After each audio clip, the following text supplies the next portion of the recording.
Hello students, this is Rahul Kumar. Welcome to online classes. Class पढ़ रहे थे तो आज हम हमारी क्लास स्टार्ट करते हैं। देखिए, पहला क्वेश्चन है, 50 रुपये में किसी वस्तु को बेचने पर उतने ही प्रतिशत हानि होती है जितनी प्रतिशत उस वस्तु को 70 रुपये में बेचने पर लाभ होता है। तो वस्तु का क्रम मूल्य तथा लाभ व हानि प्रतिशत बताएं।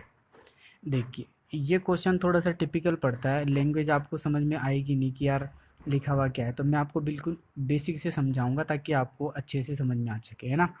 देखिए कि सबसे पहले आपको क्या करना होगा कि क्वेश्चन में देखिए यहाँ पे दो विक्रय मूल्य दिए हुए हैं। पहला दिया हुआ है कि 50 रुपये में किसी वस्तु को बेचने पर, तो अपन ने यहाँ पे लिख लिया है कि भाई पहला विक्रय मूल्य है वो 50 रुपये। बात समझे। फिर आगे देखिए क्वेश्चन में बोल रहा है कि उसी वस्तु को 70 रुपये में बेचने पर, तो दूसरा विक्रय मूल्य क्या हो गया हमारे पास 70 रुपये। आपको पहले इतना काम कर लेना है, ठीक है भाई। अब देखिए कि क्वेश्चन में बोल क्या रहा है कि 50 रुपये में अगर उस वस्तु को बेच रहा है तो उतनी ही प्रतिशत हानि होती है। मान लीजिए कि 50 रुपये में कोई वस्तु अगर बेच रहा है तो यहाँ पे 1% की हानि हो रही है, हमने बोल दिया। अपन ने मान लिया कि 1% की हानि होके वो वस्तु 50 रुपये में बिक गई। बात समझे। फिर आगे क्वेश्चन में बोल रहा है कि जितनी प्रतिशत उस वस्तु को 70 रुपये में बेचने पर लाभ हो रहा है, यानी कि 70 रुपये में बेचने पर जितना लाभ हो रहा है उतना ही हानि हो रही है 50 रुपये में बेचने पर। इट मीन्स कि यहाँ पे अपने को लाभ भी 1% का ही हो रहा होगा। बात समझे कि नहीं, कि क्वेश्चन में ये बोल रहा है कि लाभ और हानि प्रतिशत दोनों बराबर है लेकिन दोनों के विक्रय मूल्य अलग अलग है। ठीक है, तो यहाँ पे अपने को एक बात पता चल गई कि यहाँ से कि जो हानि प्रतिशत है और लाभ प्रतिशत है वो दोनों बराबर है। ये जो 1% मैंने बोला ये आपको समझाने के लिए बताया, ठीक है। 1% है नहीं, वो तो अपन निकालेंगे भाई, ठीक है। आप x% भी मान सकते हो, है ना। तो इस टाइप के क्वेश्चन को करने के लिए क्या प्रोसेस होता है कि जब आपके लाभ प्रतिशत और हानि प्रतिशत बराबर हो तो उसका क्रम मूल्य कैसे निकलता है। आप दोनों विक्रय मूल्यों का एवरेज ले लो, औसत ले लो। औसत लेने का मतलब है कि आप दोनों विक्रय मूल्य को जोड़ के दो का भाग दे दो, ठीक है। तो यहाँ से अपने को पता चल गया कि क्रम मूल्य कितना आ गया है 60 रुपये। इतनी बात समझ में आएगी नहीं, ठीक है। तो देख लीजिए कि 60 रुपये अपना क्रम मूल्य आ गया, तो हमने एक क्वेश्चन का तो आंसर दे दिया, ठीक है। तो अब इसी बात को अपन ने वापस लिखा कि एक विक्रम मूल्य ये रहा क्रम मूल्य और दूसरा विक्रम मूल्य। तो देख लीजिए हम इस बात को भी प्रूफ करके देख लेते हैं कि पहले जब 50 रुपये में वस्तु को बेच रहा था और क्रम मूल्य कितना निकाला अपन ने 60 रुपये, और दूसरा विक्रम मूल्य कितना है अपना 70 रुपये। इट मीन्स देखो कि क्रम मूल्य 60 रुपये था और वो 50 रुपये में बेच रहा था, यानी कि यहाँ पे 10 रुपये की हानि हो रही थी उसको, हुई कि नहीं हुई। ऐसे ही देखिए कि दूसरा जो विक्रय मूल्य है वो 70 रुपये था, इट मीन्स यहाँ पे 10 रुपये का लाभ हो रहा था। बात समझिए कि नहीं समझिए। तो यहाँ से देखिए लाभ और हानि दोनों बराबर है, लेकिन क्वेश्चन में बोल रहा था कि भाई लाभ प्रतिशत और हानि प्रतिशत बराबर है। तो यहाँ से आप लाभ प्रतिशत निकालिए या हानि प्रतिशत निकालिए। देखिए कि अपन निकालते हैं, देखते हैं कि यहाँ पे देखिए 10 रुपये की हानि हो रही है, तो 10 रुपये की हानि बटा क्रम मूल्य आता है नीचे, तो क्रम मूल्य कितना आ गया 60, ठीक है, गुणा 100, ठीक है ना भाई। तो देखिए ये इससे कट गया तो 100/6 यहाँ पे क्या आ गया आपकी हानि प्रतिशत आ गई। अब लाभ प्रतिशत निकाल के देख लीजिए कि देखिए कि लाभ हो रहा है 10 रुपये का, और कहाँ से हो रहा है क्रम मूल्य से। क्रम मूल्य आता है नीचे लाभ प्रतिशत में भी, बटा 60 गुणा 100। अब देख लीजिए आप दोनों चीज़ें समान आ गई। तो यहाँ से एक पॉइंट और पता चल गया हमको कि अगर लाभ और हानि दोनों बराबर है तो लाभ प्रतिशत और हानि प्रतिशत भी बराबर होगी। बस कंडीशन ये है कि क्रम मूल्य समान होना चाहिए। बात समझे। ये पॉइंट भी एक छोटा सा पॉइंट लग रहा होगा आपको, लेकिन इस पॉइंट पे भी बहुत सारे क्वेश्चंस खत्म हो जाएंगे। मैं आगे बताऊंगा आपको जब क्वेश्चंस हम डील करेंगे तब, ठीक है।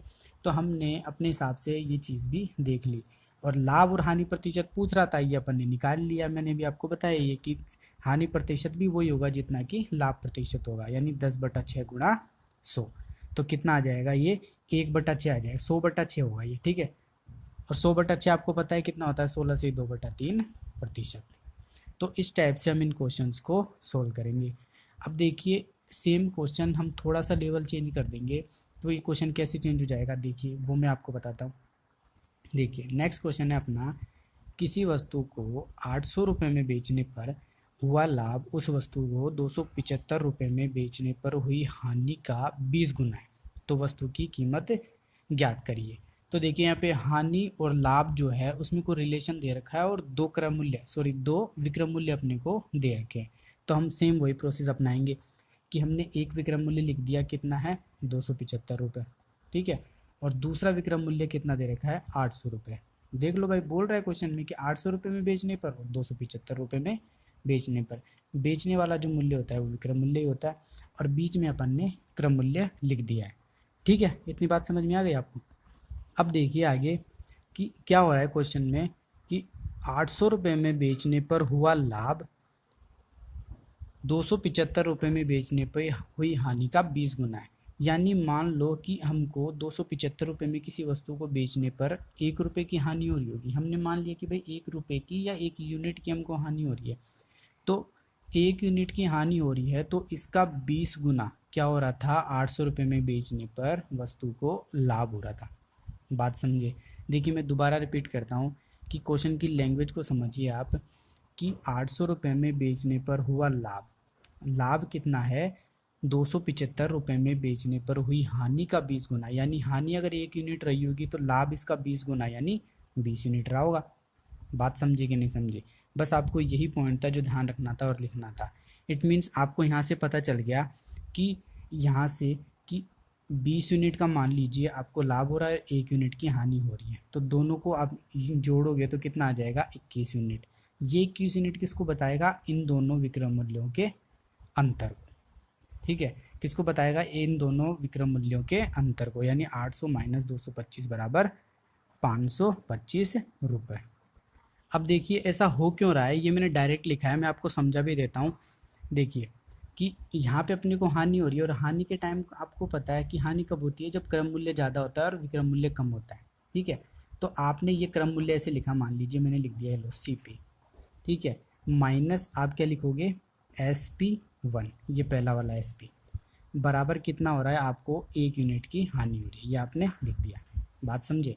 ऐसे आप इधर जब लिखोगे तो क्या लिखोगे कि यहाँ पे आपको 20 रुपये का लाभ हो रहा है, इट मीन्स कि विक्रम मूल्य ज़्यादा होगा क्रम मूल्य से, तो आपने ये वाला विक्रम मूल्य आपने लिख दिया SP2 माइनस क्रम मूल्य यानी CP बराबर 20।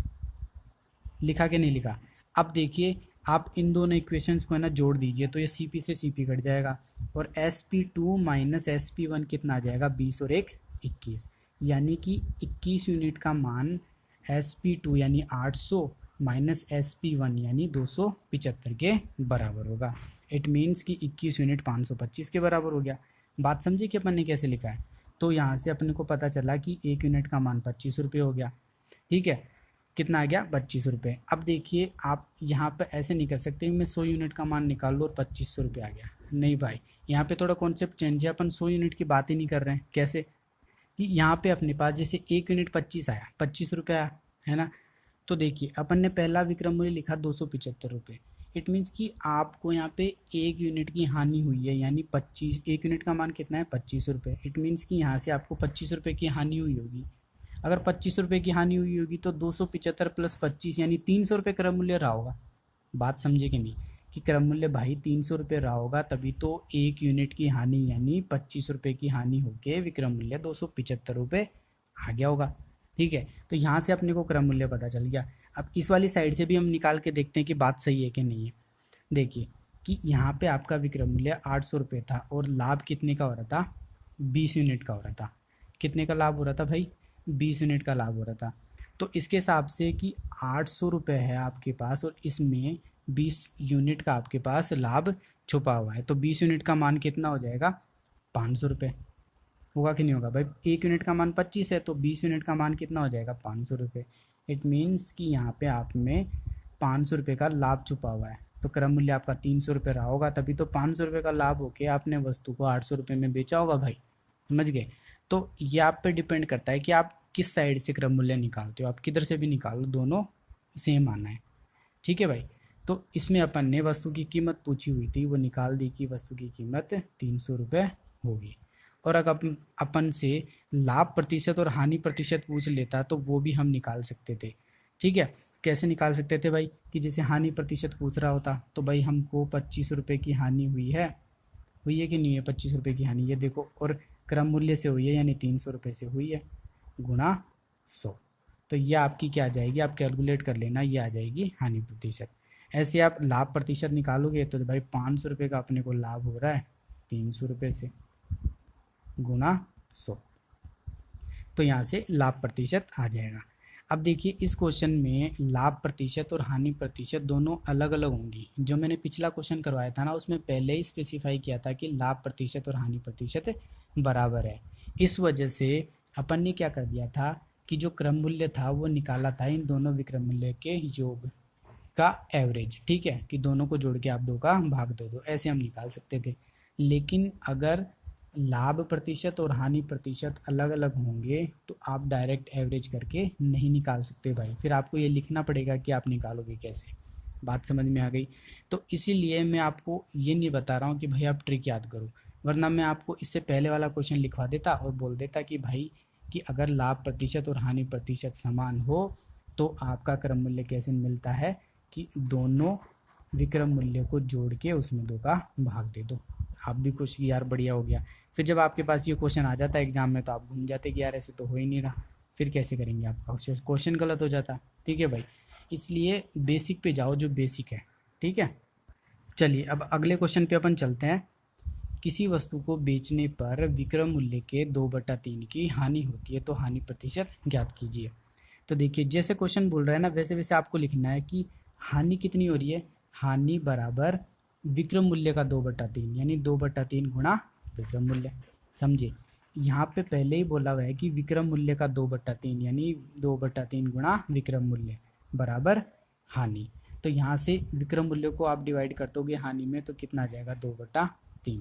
तो यहाँ से अपने को एक बात पता चल गई कि भाई विक्रम मूल्य 3 रुपये हो गया, कब, 2 रुपये की हानि के बाद। अगर 2 रुपये की हानि हुई होगी और विक्रम मूल्य 3 रुपये रहा होगा तो क्रम मूल्य 5 रुपये तो रहा होगा। भाई क्रम मूल्य 5 होगा तभी तो 2 रुपये की आपको हानि हो गई और आपने 3 रुपये की वस्तु को बेचा होगा, ये तो बोल रहा है। तो यहाँ से अपने को पता चल गया कि क्रम मूल्य कितना है, 5। अब आपसे हानि प्रतिशत पूछा है, हानि प्रतिशत बराबर हानि यानी 2, ये देखिए, ठीक है, बटा क्रम मूल्य कितना है, 5 गुणा 100। अब देखिए 1/5 कितना होता है, 20%, मैंने आपको बताया। तो 2/5 कितना हो जाएगा इसका, 2 गुना यानी 40%, हम सीधा लिख देंगे। ठीक है, चलिए अब हम एक नए टाइप पे आते हैं। ये वाले क्वेश्चन भी बहुत इंपॉर्टेंट होते हैं। देखिए हम स्टार्ट करते हैं।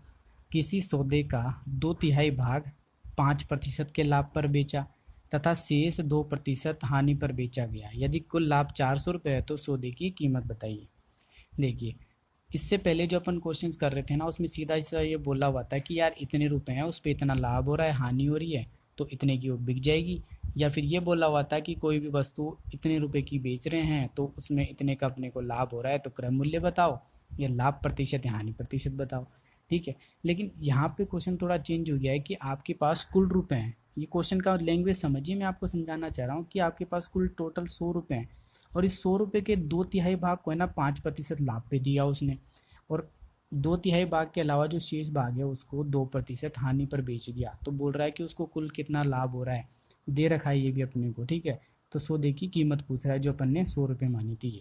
ये कुछ इस टाइप का क्वेश्चन है। तो इस टाइप के क्वेश्चन को करने के लिए भाई देखिए एक तो तरीका है कि आप ऐसे बोलो कि हम तो भाई स्टार्टिंग में सौदे की कीमत 100 रुपये मान लेते हैं, मान सकते हो भाई। लेकिन देखिए यहाँ पे बात कर रहा है कि 2/3 हिस्सा, 2/3 भाग 5% पे, यानी 100 का 2/3 आप निकाल लोगे आप, ये तो पॉइंट में चला जाएगा ना भाई। इसका मतलब है कि आप यहाँ पे जो 100 मान रहे हो ये गलत मान रहे हो। कुछ ऐसा मानो जो इस 3 का मल्टीपल हो। अगर आपने 300 माना होगा ना तो ये 3 से 100 बार कट जाएगा और 2/3 भाग कितना आ जाएगा, 200। समझ गए बात? तो पॉइंट में हमको नहीं जानना है कि जो आपसे भाग बोला हुआ है ना उसकी जो नीचे संख्या है ना उसका कोई आप मल्टीपल मान लो। एक तो ये तरीका है। दूसरा तरीका है इससे भी बेस्ट, कि हमने तो ये बोला है भाई कि 2/3 भाग की बात कर रहा है वो, इसका मतलब है कि 2/3 यानी कि अपन ने इस 3 को, जो ये डिनोमिनेटर में लिखा है, इस 3 को ही हमने कुल भाग मान लिया, हम ये बोल रहे हैं। तो देखिए कुल 3 भाग है अपने पास और 3 का 2/3 भाग, 3 का 2/3 यानी 3 से 3 कट गया यानी 2 भाग। इस 2 भाग को उसने 5% लाभ पर दिया है, यानी 2 भाग गुणा 5% बराबर कुल लाभ कितना हो गया होगा उसका 10% हो गया भाई। अब शेष भाग कितना बचा भाई, 3 में से 2 गया तो 1, यानी 1 भाग अपने पास शेष बच गया, उसको 2% की हानि पर दे रहा है, यानी 1 भाग गुणा माइनस के 2%। इस माइनस का मतलब है कि हानि हो रही है, ठीक है भाई। तो यहाँ ही अपने को यहाँ से पता चल गया कि माइनस का 2% कुल हानि हो रही है शेष भाग पे, ठीक है। अब देखिए आप जोड़िए इन दोनों को कि 2 और 1 कुल हो गया 3 भाग, और यहाँ से देखिए 10 में से आप जब 2 को घटाओगे तो कितना आ जाएगा, 8% का आपको लाभ हो गया। क्यों, क्योंकि भाई 2/3 भाग था, यानी 2 भाग था जिस पे 10% का लाभ हो रहा था, और बाकी का जो शेष भाग था उस पर 2% की हानि, यानी कि 8% का लाभ हो रहा होगा, ठीक है। अब देखिए कि आपको ये निकालना है कि ओवरऑल कितना हो रहा था, ठीक है, कि ओवरऑल ये चीज़ कितनी आपकी बन रही थी, लेकिन ये आपसे पूछा हुआ नहीं है। तो यहाँ से देखिए अपने को ये बात पता चल गई कि कुल लाभ 8% हो रहा है। कितना हो रहा है, 8%, लेकिन क्वेश्चन में कितना बोला हुआ है, 400, यानी कि 8% का मान कितना दे रखा है, 400। तो एक भाग का मान कितना दे हो जाएगा भाई, 5,000 रुपये, ठीक है। कितना हो जाएगा, एक भाग का 5,000 रुपये। और अपन ने सौदे की कीमत कितनी मानी थी भाई, 3 भाग ही तो मानी थी, तो 3 भाग का मान कितना हो जाएगा, 15,000 रुपये। तो इस टाइप से अपने को ऐसे क्वेश्चंस को सोल्व करना है, ठीक है भाई। अब इसी टाइप का नेक्स्ट क्वेश्चन देखिए, एक व्यक्ति 3/5 भाग 20% लाभ व शेष 4% हानि पर बेचता है, तो कुल लाभ या हानि प्रतिशत ज्ञात कीजिए, ठीक है। देखिए कि इस क्वेश्चन में पहले अपने को बोला हुआ है सीधा सा 3/5 भाग। तो देखिए 3/5 अपन ने लिखा, इसका मतलब है कि अपन कुल भाग 5 यूनिट ही मान लेते हैं भाई, क्यों बड़ा करें, क्यों अपन 500 माने, 50 माने, 5,000 माने, ठीक है। तो अपन ने कुल 5 यूनिट मान लिया, तो 5 यूनिट का 3/5 भाग, यानी 5 से 5 कट गया तो कितना आ गया, 3 यूनिट या 3 भाग। इस 3 भाग को उसने 20% लाभ पर दिया, तो यानी कि 3 गुणा 20 बराबर कुल कितना हो जाएगा, 60% लाभ। इतनी बात समझ गए। आगे बोल रहा है कि शेष को 4% की हानि पर दिया, तो शेष कितना बचा भाई, 2 भाग बचा ना, इस 2 भाग को 4% की हानि पे दिया तो कुल कितना हो जाएगा, 8% की हानि, ठीक है। अब देखिए कुल भाग कितना हो जाएगा, 3 और 2 5 अपन ने लिख दिया, और ये हो जाएगा 60 में से 8 गए तो 52% आ गया, ठीक है। तो यहाँ से अपने पास ये आ जाएगा कुल लाभ या हानि, लेकिन आपको क्या निकालना है, ये निकालना है कुल लाभ या हानि प्रतिशत निकालना है, जो कि क्या है, एवरेज वाली है, वो निकालना है। तो वो आप कैसे निकालोगे भाई, ये कैसे आएगा कि आप क्या करोगे, इस 52 में 5 का भाग दे दोगे तभी तो आएगा ये, ठीक है। यानी 52/5 बराबर कितना हो जाएगा, 10.4%। तो आपसे इस टाइप से कुछ भी क्वेश्चन पूछा जा सकता है, बस आपको अवेयर रहना है कि अपने को निकालना क्या है, ठीक है भाई। चलिए अब नेक्स्ट क्वेश्चन देखिए, किसी वस्तु को 200% लाभ पर बेचा जाता है, तो सीपी और एसपी का आपको रेशो बताना है।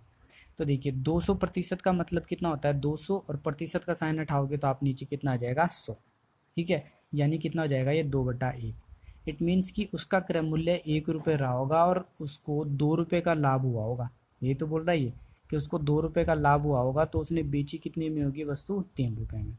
यानी यहाँ से अपने पास क्रय मूल्य और विक्रय मूल्य का अनुपात कितना आ गया, 1:3, और यही अपने को पूछा हुआ था, ठीक है भाई। चलिए अब अगले क्वेश्चन की तरफ अपन चलते हैं। चलिए अब नेक्स्ट क्वेश्चन है, किसी वस्तु को 200% लाभ पर बेचा जाता है, तो ये वाला क्वेश्चन तो अपन ने अभी कर ही लिया, ठीक है भाई। देखिए अगला क्वेश्चन है, एक दुकानदार 10 रुपये में 9 की दर से कुछ टॉफ़ी खरीदता है और 9 रुपये में 10 की दर से टॉफ़ी बेचता है, तो लाभ या हानि प्रतिशत ज्ञात कीजिए। देखिए कभी भी आप ऐसा क्वेश्चन देखो ना, कभी भी इस टाइप का क्वेश्चन, तो आपको सबसे पहला ये काम करना है कि जो क्वांटिटी है ना, जितनी चीज़ों की वो बात कर रहा है ना, उसको आपको समान बनाना होता है, यानी कि आपको दर को समान बनाना है। ये आप लिख लो कॉपी में अच्छे से कि कभी भी इस टाइप के क्वेश्चंस आएंगे तो हमको जो क्वांटिटी दी हुई होती है, जो दर दी हुई होती है, उसको अपने को समान बनाना पड़ता है, ठीक है। तो देखिए अब करेंगे कैसे अपन, कि बोल रहा है कि 10 रुपये में 9 की दर से उसने टॉफ़ियाँ खरीदी। तो देखिए कॉस्ट प्राइस थी स्टार्टिंग में 10 रुपये, और 10 रुपये की उसने 9 टॉफ़ी खरीद ली, ये दर हो गई अपनी, लिख दिया अपन ने। फिर आगे बोल रहा है कि उसने 9 रुपये में 10 की दर से टॉफ़ी बेच दी, यानी कि बेची कितने रुपए में, 9 रुपए में तो बेची है ना। और कितनी टॉफियाँ बेची है भाई, 10 की दर से बेची, यानी 10 टॉफी बेची है। तो मैंने आपको ये बताया कि जो ये दर है ना, जो ये टॉफियाँ हैं, ये जो क्वांटिटी है, इनको आपको इक्वल बनाना पड़ेगा, इनको आपको बराबर बनाना पड़ेगा। ठीक है, तभी तो आप देख पाओगे कि क्रम मूल्य और विक्रम मूल्य कितना हो रहा है और उसके हिसाब से कितनी आपको लाभ हो रहा है और कितना हानि हो रहा है। अब आप बोल रहे हो कि क्वांटिटी अलग अलग है, तो आप निकाल नहीं पाओगे भाई। ठीक है, तो देखिए क्या करा आपने, इन दोनों को बराबर बनाने के लिए सीधा सा काम कि ऊपर वाले को 10 से मल्टीप्लाई कर दिया और इस नीचे वाले को 9 से मल्टीप्लाई कर दिया। दोनों बराबर हुए कि नहीं हुए आपके। ठीक है, अब आपने दर में मल्टीप्लाई किया तो आपको इधर भी मल्टीप्लाई करना पड़ेगा। तो यहाँ आपने 10 से मल्टीप्लाई किया क्योंकि इधर 10 से किया था, इधर 9 से किया है तो इधर भी आपको 9 से करना पड़ेगा। यानी कि आपके पास जो कॉस्ट प्राइस है वो 100 रुपये आ गई, ये देखिए। और यहाँ से आपके पास ये सेलिंग प्राइस कितने आ गई, 81 रुपये। समझ गए। इट मीन्स कि यार आपने 100 रुपये की वस्तु खरीदी थी और 81 रुपये में ही बेची है, मतलब कि आपको तो 19 रुपये की हानि हो गई है। समझ गए बात। तो हानि प्रतिशत कैसे निकालोगे आप, 19 रुपये की हानि हुई कितने रुपये पे, 100 रुपये पे, क्योंकि क्रम मूल्य तो 100 रुपये ही है, गुणा 100, तो ये कितना आ जाएगा, 19%। तो यहाँ से आपके पास हानि प्रतिशत आ गई है।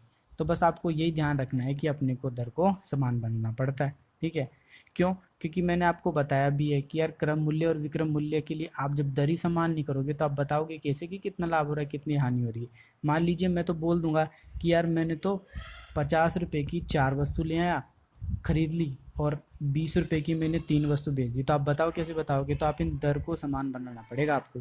ठीक है भाई, चलिए भाई, अब हम नेक्स्ट क्वेश्चन देखते हैं। एक आदमी 1 रुपये के 2 संतरे खरीदता है, उतने ही संतरे 2 रुपये के 3 की दर से खरीदता है। कुछ संतरों को 1 रुपये में 1 की दर से बेच देता है, तो कुल लाभ या हानि प्रतिशत ज्ञात कीजिए। देखिए, इससे पहले जो क्वेश्चन था उसमें कुछ वस्तुओं को पहले वो खरीद रहा था कुछ दर से और फिर वस्तुओं को बेच रहा था।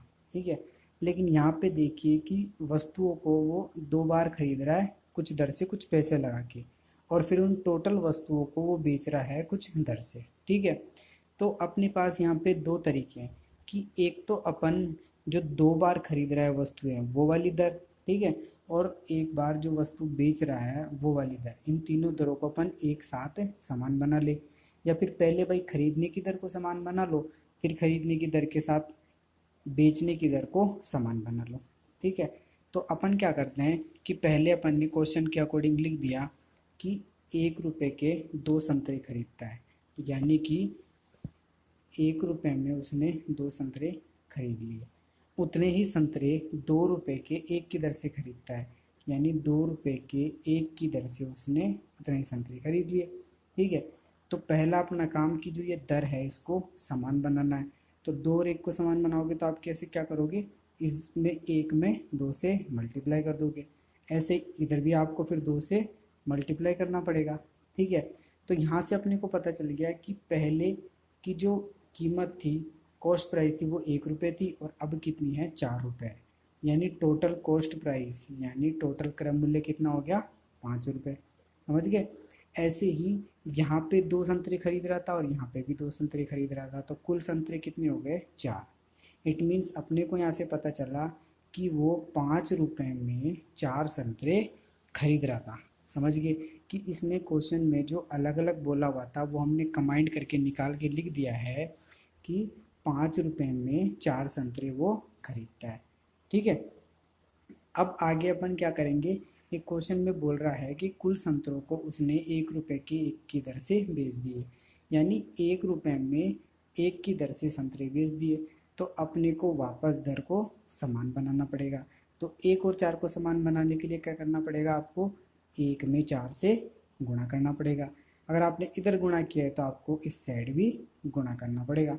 ठीक है, तो यहाँ से अपने पास दोनों की दर समान बन गई। और देख लीजिए कि वो 5 रुपये में 4 संतरे खरीद रहा था, यानी 5 रुपये क्या है, अपनी कॉस्ट प्राइस है।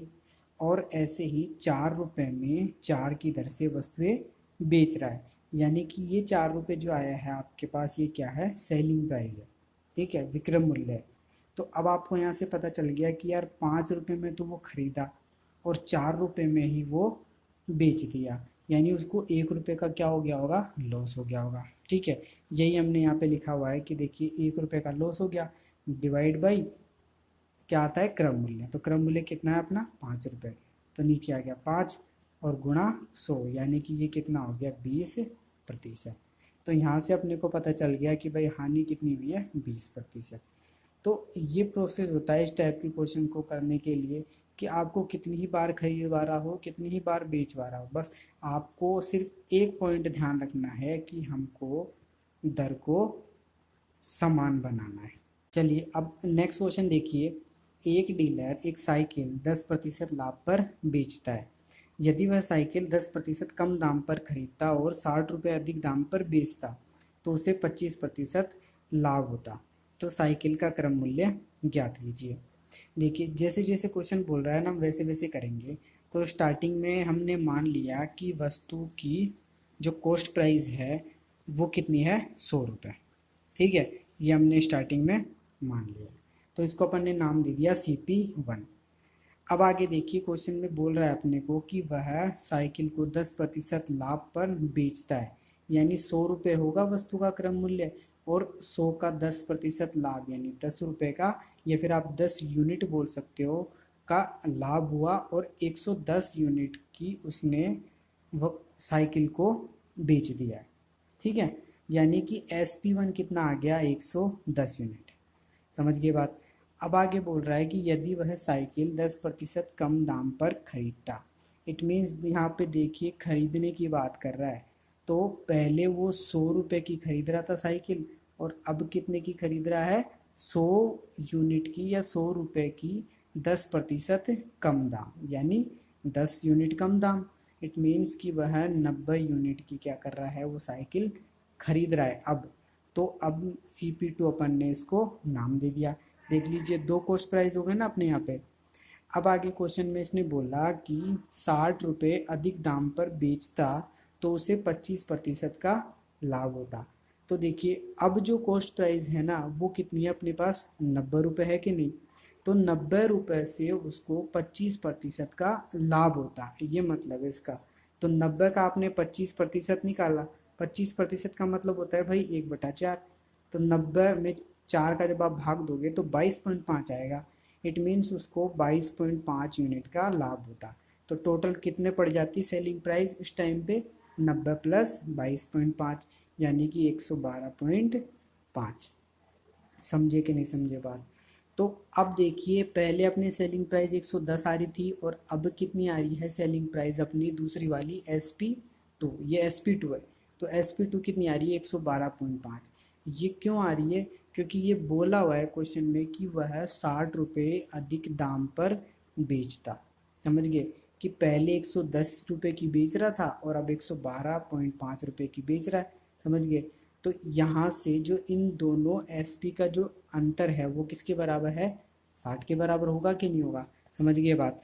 तो 112.5 में से 110 यूनिट आपने घटाया तो 2.5 यूनिट आ गया। इस 2.5 यूनिट का मान किसके बराबर है, 60 रुपये के।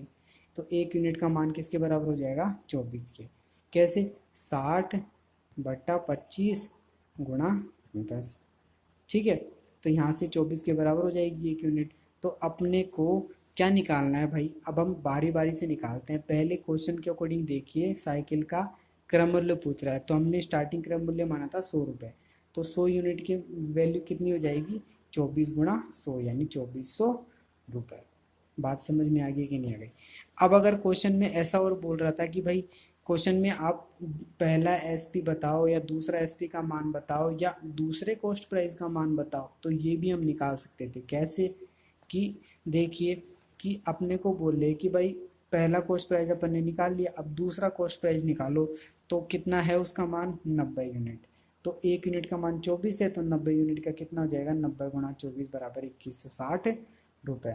ऐसे अगर अपने से प्रथम सेलिंग प्राइस पूछ लेता तो वो कितना हो जाता है, 110 × 24 बराबर 2640 रुपये। ऐसे ही दूसरा SP2 पूछ लेता तो कैसे निकालते अपन, या तो 2-3 तरीके हैं आपके पास। या तो आप क्या कर लेते कि 112.5 ये SP2 है यूनिट और इसको आप 24 से मल्टीप्लाई कर दो तो ये आपके पास आ जाएगा ये दूसरा वाला सेलिंग प्राइस।